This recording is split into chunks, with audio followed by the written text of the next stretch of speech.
Videotutorial para realizar gráficas con Excel 2010 y 2013. Con este videotutorial se les introducirá sobre las prácticas generales de cómo crear gráficas y los procedimientos específicos para hacerlas con Microsoft Excel. En las gráficas se sacrifica la capacidad de mostrar muchos datos cruzados de múltiples formas, pero con el beneficio de hacer más claras las tendencias y relaciones entre los datos de un análisis, y además se logra un mayor impacto en el público que las estudia. La selección de la gráfica es importante, pues cada tipo de tabla y su naturaleza, tipo de pregunta, tipo de datos, implica o descarta a un tipo de gráfica en lo particular. Estos son algunos conceptos importantes a considerar. En las preguntas de selección múltiple, nunca se debe de usar la gráfica de pastel. Las tablas de tendencias progresivas merecen tablas de líneas.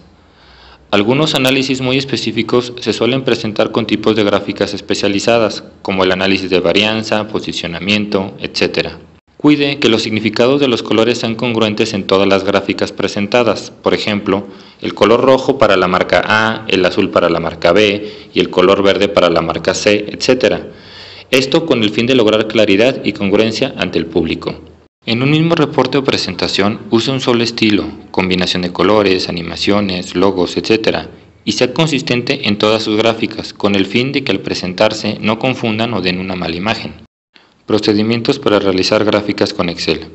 El programa Excel tiene dos formas para realizar análisis con gráficas, según el tipo de datos con el que se desean analizar.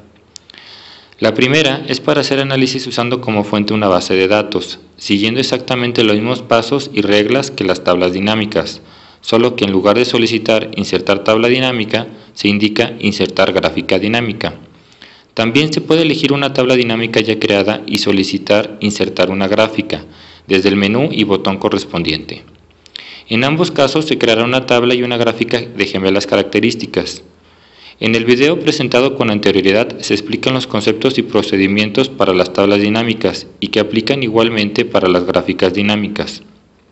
Pero claro, se deben de considerar las reglas generales presentadas al inicio de este video de cómo se deben realizar las gráficas según el tipo de datos que presentan y las buenas prácticas. La principal ventaja de las gráficas animadas es que se basan en una base de datos y se actualizan según la misma base de datos se modifique. Su principal desventaja es que las gráficas suelen estar volteadas en relación a la tabla respecto a las variables que se muestran por columna o por fila en el gráfico. La segunda forma de hacer una gráfica es usando como fuente de datos una tabla escrita a mano o copiada desde otro documento o página de internet. Esta forma es la más común, pues muchos datos provienen de tablas publicadas en fuentes secundarias como son otros estudios de mercado, software, internet, medios de comunicación, fuentes oficiales, etc. Para iniciar el procedimiento de creación de una gráfica sin base de datos, es necesario pegar desde otra fuente la tabla o escribir una tabla en el archivo de Excel. Si se desea realizar gráficas independientes de la tabla dinámica, es necesario copiar y pegar como texto las tablas dinámicas existentes.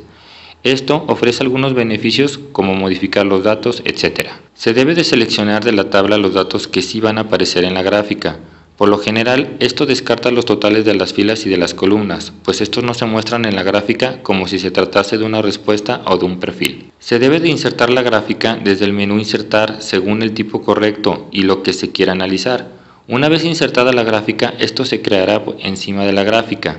Es recomendable moverla hacia un lado para ver la tabla y gráfica al mismo tiempo.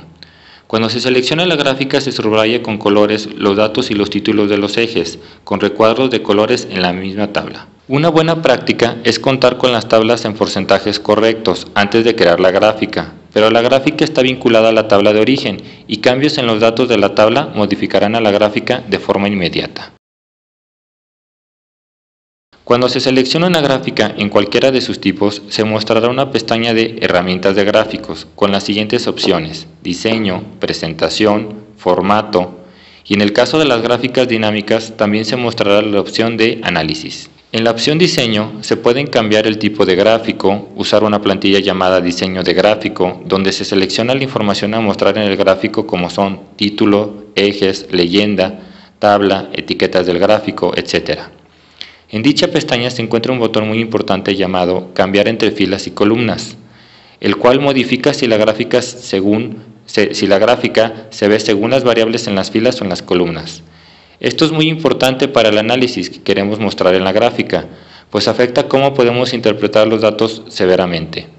Finalmente, en la misma pestaña se puede elegir combinaciones de colores preestablecidas con el fin de darle vista agradable al gráfico. En la pestaña Presentación se pueden modificar los elementos del gráfico con mayor facilidad, como son el título, leyenda, ejes, fondo, líneas de cuadrícula, etc. Por lo general, todo gráfico debe llevar un título que explique la gráfica, títulos en los ejes, títulos en las series, numeración en los ejes cuando aplique, y etiquetas con los porcentajes, medidas, etc. en los gráficos. Cuando las etiquetas se encimen, estas se pueden mover, hacer más chicas o modificar los objetos dentro del gráfico para que se muestren completamente.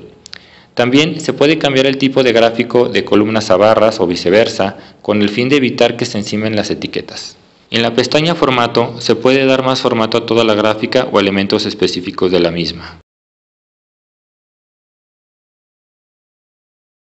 En la pestaña Analizar, que se muestra solo en los gráficos dinámicos, se puede agregar nuevos criterios de análisis como segmentación de datos, que es lo mismo que un filtro. Además está el muy conveniente opción llamada botones de campo, donde se puede ocultar los botones del gráfico dinámico para darle mejor vista al mismo gráfico. En las gráficas de pastel vemos cómo siempre Excel recalcula el porcentaje según los datos a graficar. Pero cuando la pregunta es de selección múltiple y la suma de los porcentajes excede el 100% de los encuestados, pues cada encuestado pudo y contestó más de una respuesta, Excel recalcula el porcentaje y lo muestra erróneamente, además de que es incorrecto el gráfico, pues el pastel representa una porción de solo un entero, lo cual es ilógico para este caso. Por eso, nunca se debe usar esta gráfica de pastel para este tipo de tablas de preguntas de selección múltiple.